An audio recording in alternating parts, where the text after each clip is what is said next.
Royal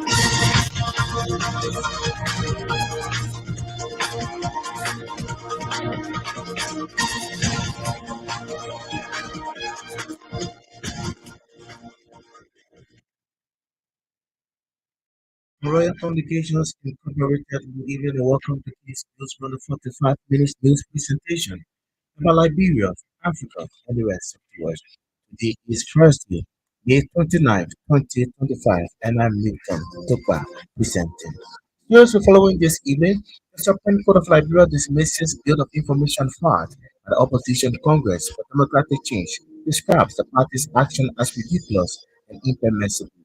Federal Auditing Commission submits communication to the plenary of the House of Representatives, urging them to take decisive action against the Ministry of State for Presidential Affairs for what it describes as systematic misuse of public funds. Plenary of Telegram Senate has summoned three key government institutions to include the Ministry of Justice, Liberia National Police, and the Liberia National Fire Service to provide a comprehensive update on the status of the ongoing investigation into the arson case at the Capitol building. Away from Liberia, a South African woman convicted of kidnapping and trafficking her 6-year-old daughter has been sentenced to life in prison along with her two accomplices. These plus many more our news bulletin, international developments and our package. We'll take a very short break to be right back.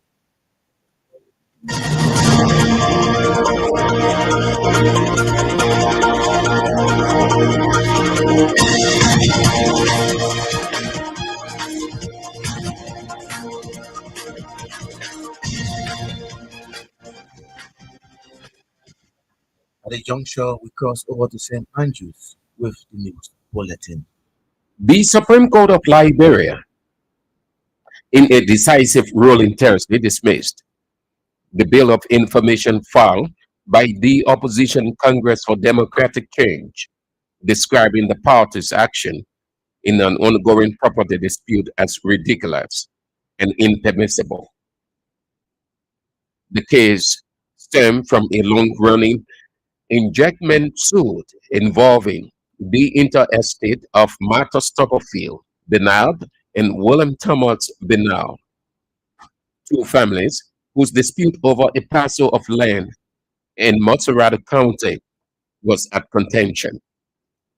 CDC, represented by its acting chairman Anthony At-Law Jangako, was named in the case due to his occupancy of the disputed property. The Supreme Court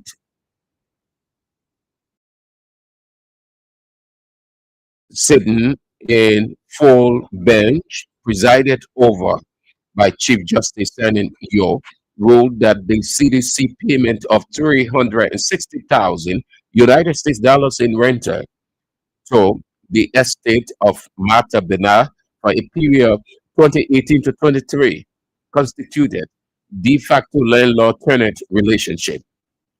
The High Court said the parties' attempt to challenge the estate title by filing a bill of information was dismissed outright as the court emphasized that tenants have no standing to question the title of their land. The General Auditing Commission of Liberia has sent a communication to the House of Representatives asking it to take urgent action against the Ministry of State for Presidential Affairs for what it described as its systemic misuse of public money and lapses in financial accountability. The GSC, based on a compliance audit of the ministry supplementary payroll covering July 2018 to March 2024, uncovered a troubling fiscal mismanagement and alleged corruption. According to the GSC, the audit was conducted under Section 2.13 of the GSC Act of 2024, revealing issues ranging from irregular payments, poor recording keeping, to unaccounted for disbursements of public funds. The GSC urged both legislative chambers to consider the report recommendations with urgency, citing the gravity of the issue. The alternative National Congress political leader Alexander Cummings has vowed that the shortcomings and challenges his party faced during the 2023 general and presidential elections will not be repeated in 2029. Speaking with reporters in Monrovia, Alexander Cummings emphasized that his party, ANC, has embarked on a comprehensive internal review and strategic overhaul as it positions itself for stronger national surety. Mr. Cummings disclosed that the Alternative National Congress is currently in dialogue with other political parties to explore collaborative efforts ahead of the 2029 elections. The ANC political leader said his party is committed to building a united front that will champion transparency, good governance, and meaningful change for Liberians. He added that the ANC is actively working behind the scene to restore its political machinery by engaging in a strategic planning to ensure the party is more impactful in 2029.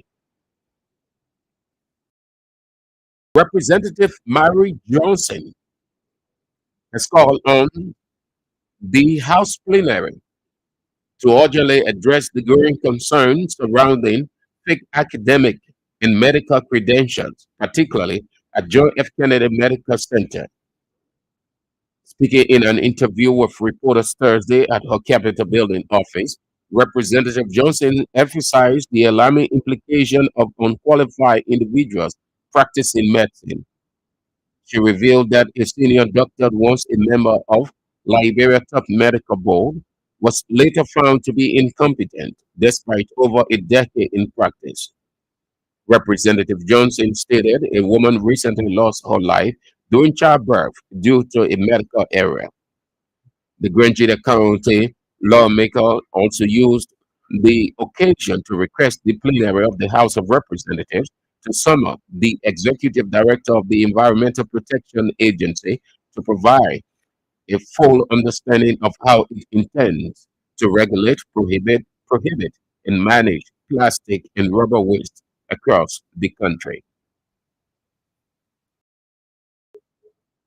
The Liberian Senate has summoned three key government officials or institutions: the Ministry of Justice, Liberia National Police, and the Liberia National Fire Service to provide an update on the status of the ongoing investigation in the arson case at the Capitol building.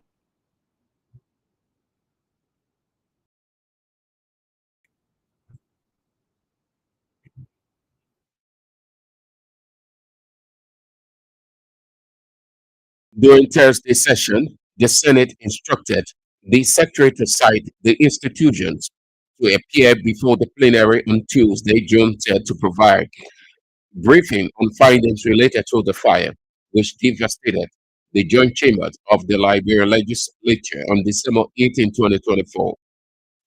The Senate's decision follows a communication from Bakulu County Senator Amara Kone, who called on the body to exercise its oversight function by engaging the relevant agencies. Senator Kone, in his communication, stressed that the Capitol building sustained extensive damage, and given the gravity of the incident, a clear and timely report was imperative. He highlighted the growing concern among citizens and stakeholders, underscoring the importance of clarifying whether the blaze was a result of an electrical fault or deliberate arson. The Liberian Senate Post and Telecommunications Committee has commenced an investigative public hearing into allegations and regulatory concerns regarding Lone Star Cell MTN mobile money. The allegations stem from President Joseph Walker's recent claim of the government being denied its share of 20%. Following Bombing County Senator Edwin Snow's expressed fear of his life, Vice President Jeremiah Cohn has assured the government's protection of the senator.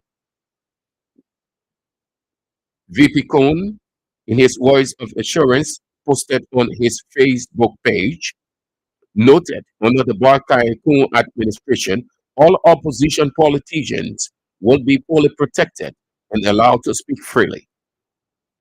He, however, added, although the government is prepared to uphold free speech, everybody is expected to speak in the confines of the law and protect the peace. According to Vice President Cohn, President Barker has asked him to inform Senator Edward Snow that his security is guaranteed, including his family. During a press conference this week, the head of Liberia's delegation to ECOWAS Parliament accused the government of state endorsed threat on his life and that of his family. Prior to Snow's allegation, the Ministry of Information in a publication said the Bombing County senator was planning to use his connection at ECOWAS to undermine and destabilize the government to enable him become president. The Ministry of Information publication has since raised serious concern, resulting to Senator Snow informing members of the House of Senate. To sum up, the Minister of Information, Jeremy Limepia, to provide evidence to claim made in the publication. Bomi County Senator and Chairman of the Western Cluster Region Legislative Caucus, Alex Tyler, has filed a formal communication before the plenary of the Liberian Senate against Western Cluster Liberia Limited. Senator Tyler, in his communication, accused the Western Cluster Liberia of grossly violating the mineral development agreement signed between the company and the government. According to him, the company has engaged in activities that do not only undermine the terms of the agreement, but also disregard the welfare of the people residing in the affected counties, Bombing, Grand Cape Mount, and Bakulu, among others. The chairman of the Western Region Legislative Caucus argued that the region is operating contrary to its contractual obligations, noting that the company has failed to make social development and community payments allegedly owed residents of its operational areas despite numerous engagements.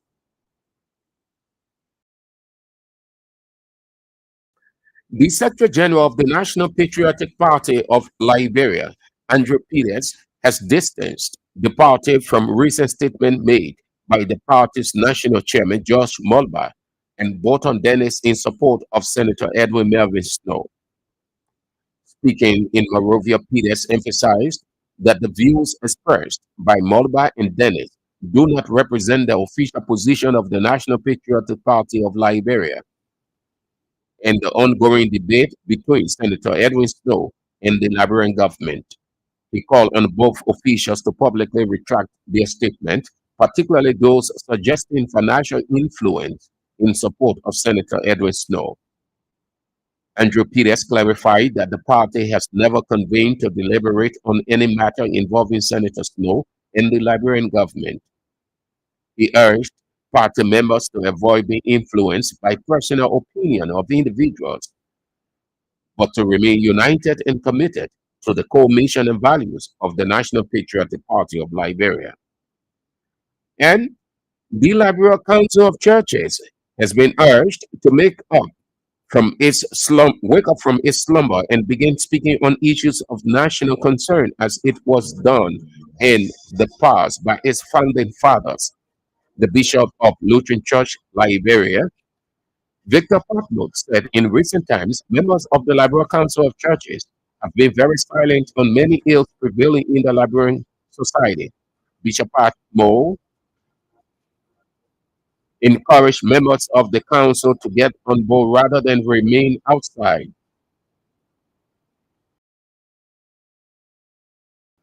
Remarking during the opening ceremony, LCC Secretary General Christopher True encouraged members of the council to get on board and remain and hold together.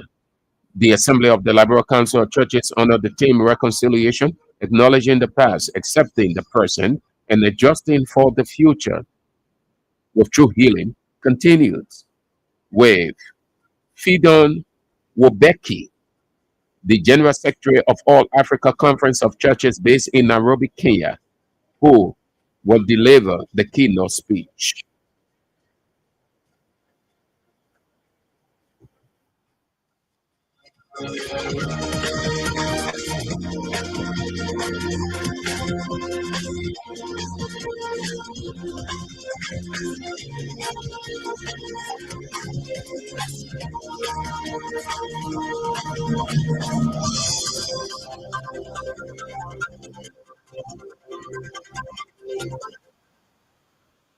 Are you scared with the news bulletin? The news bulletin is the regular feature here on King's News. Now.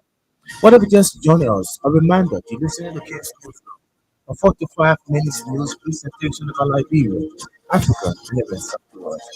There is good following this evening. Supreme Court of Liberia dismisses bit of information fact. Like opposition Congress for democratic change describes the party's action as ridiculous and admissible.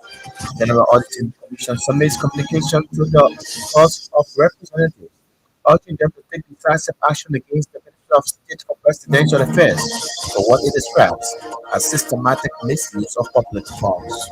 The area of the Liberian Assembly has summoned three key government institutions to include the Ministry of Justice, Liberian National Police, and Liberian National Fire Service to provide a comprehensive update on the status of the ongoing investigation into the arson case at the Capitol building. Away from Liberia, a South African woman convicted of kidnapping and trafficking a 6-year-old daughter has been sentenced to life in prison along with her two accomplices. The festival following here is evening. We take another short break, but we'll come back to bring you voices.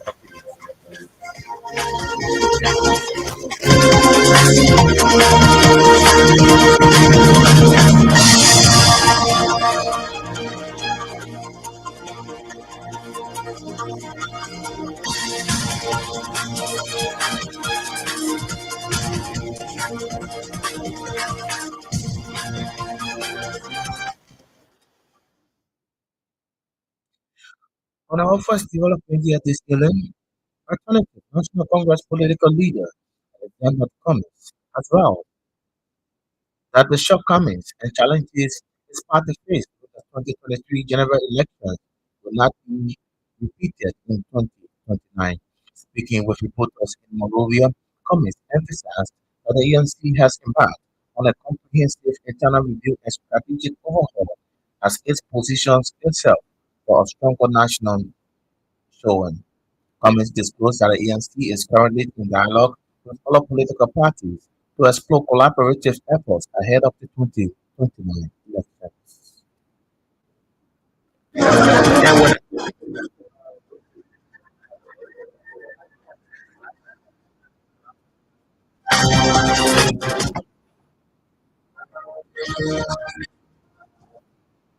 Kings in you provide.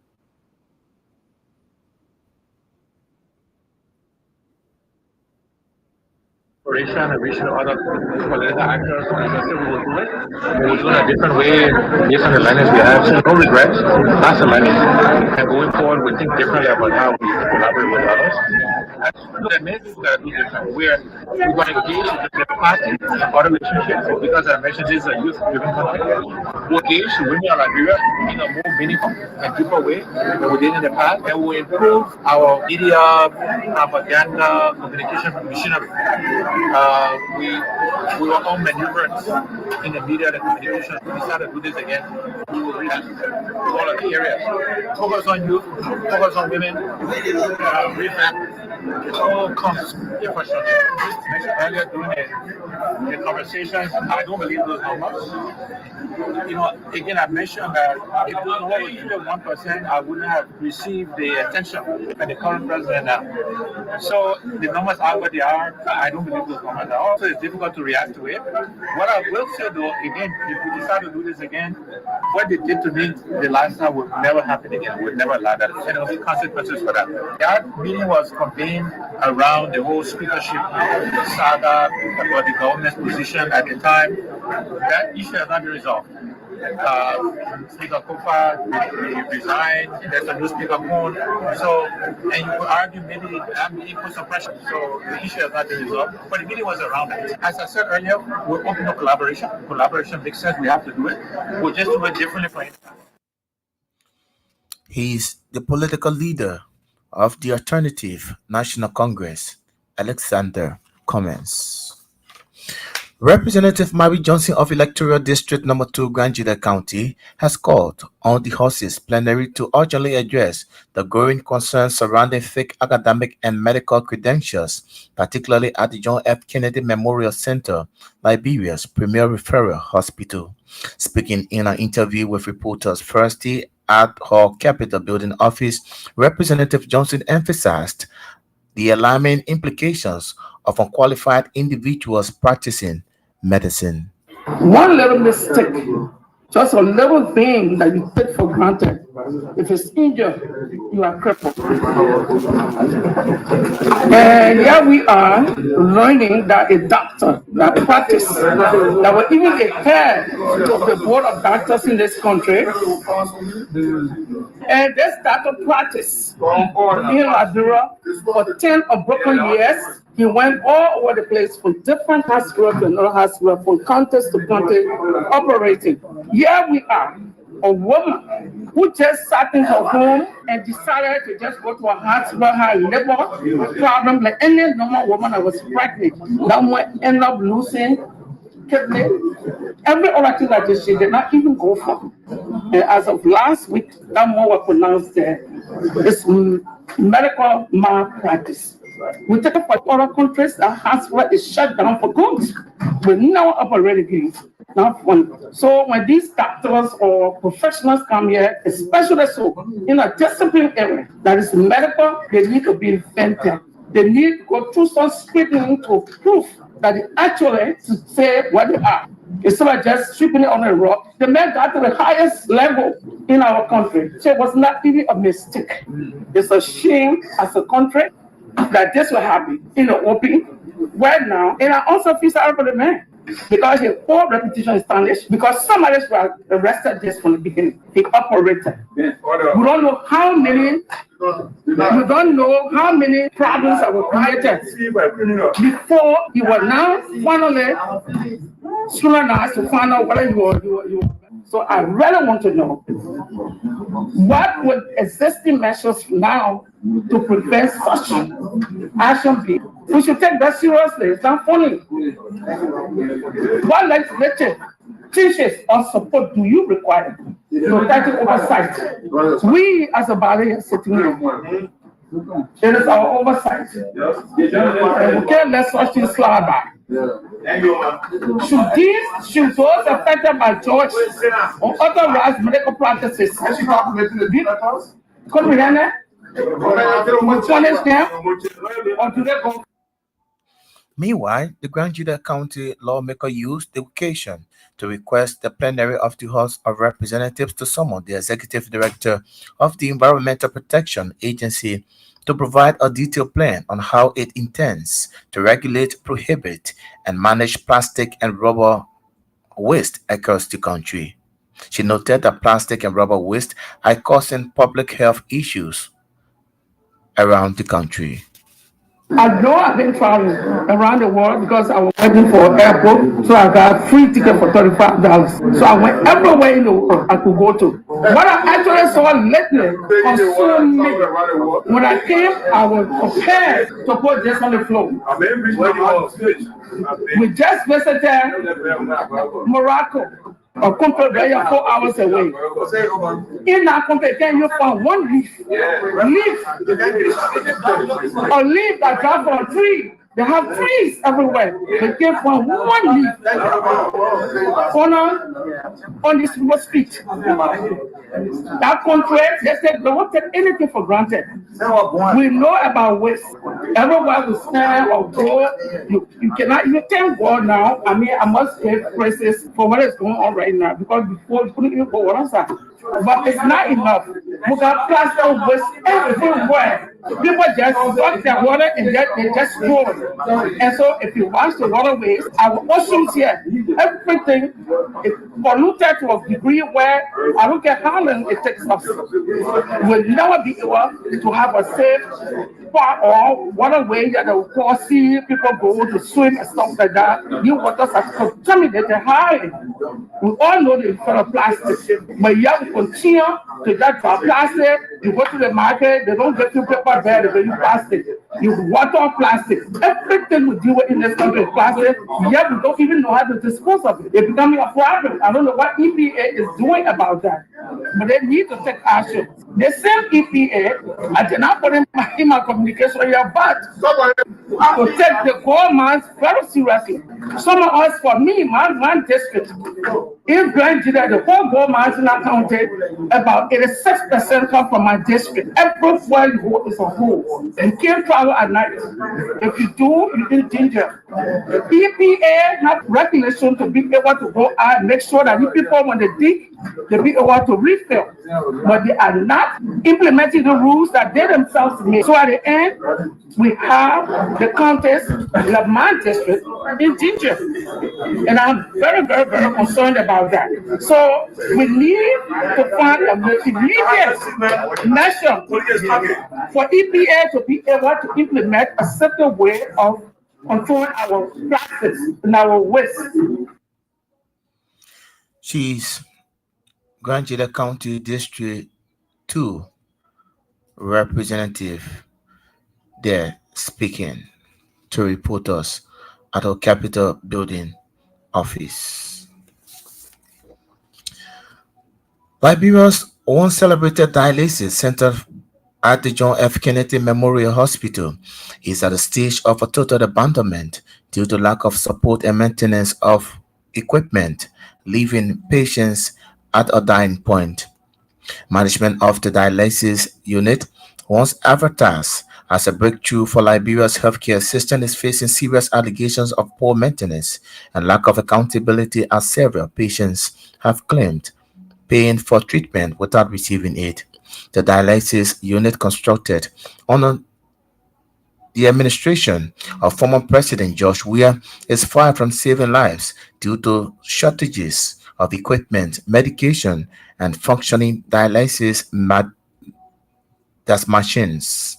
Bill Mesa, 35, and Surprise Cooper, 27, both of whom are suffering from kidney damage, told Kings FM that after paying several United States dollars for their treatment, they are yet to be treated due to what the management calls no materials for treatment, adding that they are being compelled to return home without refunding their money.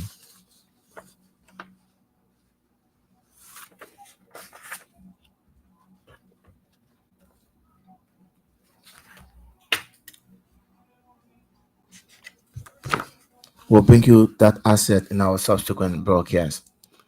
The Secretary General of the National Patriotic Party, Andrew Peters, has officially distanced the party from recent statements made by the party national chairman George Moba and Bolton Dennis in support of Senator Edwin Melvin Snow. Speaking Wednesday, Peters emphasized that the views expressed by Moba and Dennis do not represent the official position of the NPP on the ongoing debate between Senator Snow and the government of Liberia. He called on both officials to publicly retract their statements, particularly those suggesting financial influence in support of Senator Snow. Peter clarified that the party has never convened to deliberate on any matter involving Senator Snow and the Liberian government.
Welcome back. What if you just joining us? A reminder you listen to the King's News, the 45 minutes news presentation about Liberia, Africa, and the rest of the world. Teresa, following this evening, the Supreme Court of Liberia dismisses Bill of Information filed by Opposition Congress for Democratic Change, describes the party's action as ridiculous and impermissible.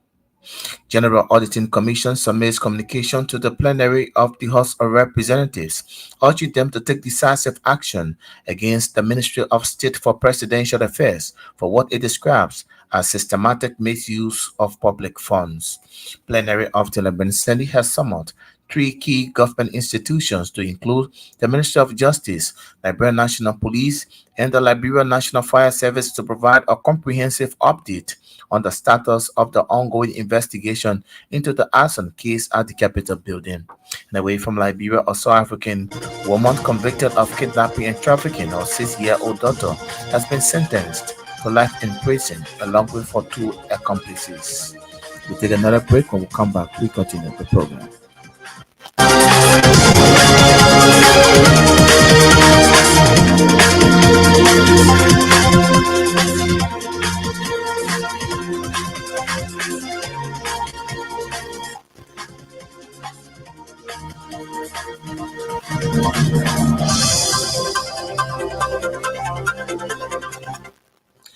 As we read in our previous newscast, that Liberia's once celebrated dialysis center at the John F. Kennedy Memorial Hospital is at a stage of total abandonment due to lack of support and maintenance of equipment, leaving patients at a dying point. Bill Mensah, 35, and Surprise Cooper, 27, both of whom are suffering kidney damage, told King's FM that after paying several United States dollars for their treatment, they are yet to be treated due to what the management calls no materials for treatment, adding that they have been compelling them to return home without refunding their monies. My name is Bill Mason, one of the dialysis patients from GFK Hospital. I've been taking treatment at the dialysis center for over 5 months. The fees we are paying is very costly. It's not easy. We are struggling. $95 per session. In small, we are scheduled 3 times a week for me. I can go for the treatment 3 times in a week. So I'm paying the 95 times 3. And then the 2 injection we are taking is about $25 for 2. So the 25 times 3 days is about 75 plus the 200 plus. So I paid $360 every week for the treatment. It is not easy. We can lobby, we can beg people to help. And then after paying this money, the nurses will come and tell us there's no material. And they report from the CEO office that there's no material, we should go home. After paying the money, take the receipt from us and tell us to go home. There's no material. It's not the first time, it's not the second time. And for every time the place run out of material, we can break down. And when we break down to recover, it's not easy. This house, my old friends are losing their life. We are struggling. So we came to the media to please help and call the government attention to intervene. We are dying. We are struggling. We are young people that have families to locate to. It's not easy. So the government had to please come in. Bend to the CEO of a serious son. The CEO is one that her name, Dr. Lina A. Brecht from GFK. Yes, we been to her office several times, but nothing, no change. There's no change. For every time we go, sometimes she will hire herself from us. We'll not see her. Sometimes she will only come and talk to her for a minute and go about her business. So we are struggling. We are suffering. The money is not easy, but we can still try hard and ask people for help. Pay it. The SARS are placed in GFK, nowhere else. 35 years old. We take treatment at GFK hospital, so we came online to ask the government to please come to our help. Because we're really dying to GFK. Pay $95 every 3 days in a week. When we pay this money, they sending one who receive. They'll tell no material and not first and second and third. And we're dying, so I don't have money, but we can come online, we beg people for help. And we get the money to go for the treatment and it will live it back. And they'll tell us no material. And the machine we using have for it and break down. So we're begging the government, the representative, they come to our help. We dying, to our patients are just if I tell you 1 week now, won't take treatment. You see I'm getting swollen, you see my stomach. We don't sleep in the night. We sit in chair until daybreak. The voices of Bill Mensah and Supra Cooper expressing dissatisfaction about the dialysis center at the John F. Kennedy Memorial Hospital. The Secretary General of the National Patriotic Party, Andrew Peters, has officially distanced the party from recent statements made by the party's national chairman, Josh Mobile, and Button Dennis in support of Senator Edwin Melvin Snow. Speaking Wednesday, Peters emphasized that the views expressed by Mobile and Dennis do not represent the official position of the NPP on the ongoing debate between Senator Snow and the government of Liberia. On yesterday, members of the National Patriotic Party were shocked with a statement issued by Mr. Button Dennis under the authority of Anthony George Mobile, chairman of the National Patriotic Party. That statement is believed to be in the public as an official position of the National Patriotic Party. Let me say this to our partisans across the border of this country and within the border of this country. At no time the National Patriotic Party have ever met either in a room or outside of the perimeter of the party compound to discuss issues surrounding Senator Snow and the government of the Republic of Liberia. We want to say this clear that that statement issue is in the public by Mr. Mobile and Mr. Button Dennis is completely a diabolical lie and it's not a direct representation of the National Patriotic Party. We, as officials and members of the National Patriotic Party, say in this public manner, we disassociate ourselves from that statement and we call on Partisan Mobile and Button Dennis to withdraw. He's the Secretary General of the National Patriotic Party of Liberia, Andrew Peters. And finally, away from Liberia, a South African woman has been convicted for kidnapping and trafficking her 6-year-old daughter. She has been sentenced to life in prison along with her 2 accomplices. The jail terms for Jacquette Kelly Smith, her boyfriend Jacqueline Apollis, and their friend Stevino Van Rem come more than a year after Jocelyn Smith mysteriously disappeared outside her home in Sadaha Bay near Cape Town. Despite a highly publicized search for the girl who vanished in February 2024, she is yet to be found. The sentencing follows an 8-week trial that captivated South Africa with witnesses and prosecutors making a number of shocking allegations. But on that notice, I would like to go home on this edition of the program King's News Run 45 minutes of news presentation about Liberia, Africa, and the rest afterwards. But just before we go home, let's remind you of stories we've been following. The Supreme Court of Liberia dismisses Bill of Information filed by the Opposition Congress for Democratic Change, describes the party's action as ridiculous and impermissible. General Auditing Commission submits communication to the plenary of the House of Representatives, urging them to take decisive action against the Ministry of State for Presidential Affairs for what it describes as systematic misuse of public funds. Plenary of the Lebanon Senate has summoned 3 key government institutions to include the Ministry of Justice, Liberia National Police, and the Liberia National Fire Service to provide a comprehensive update on the status of the ongoing investigation into the arson case at the Capitol building. Away from Liberia, a South African woman convicted of kidnapping and trafficking her 6-year-old daughter has been sentenced to life in prison along with her 2 accomplices. These are stories we follow here this evening on King's News. But Sam Andrews brought us the news bulletin. I would like to say many thanks to all of our reporters, correspondents, news editors who helped in making this package a success.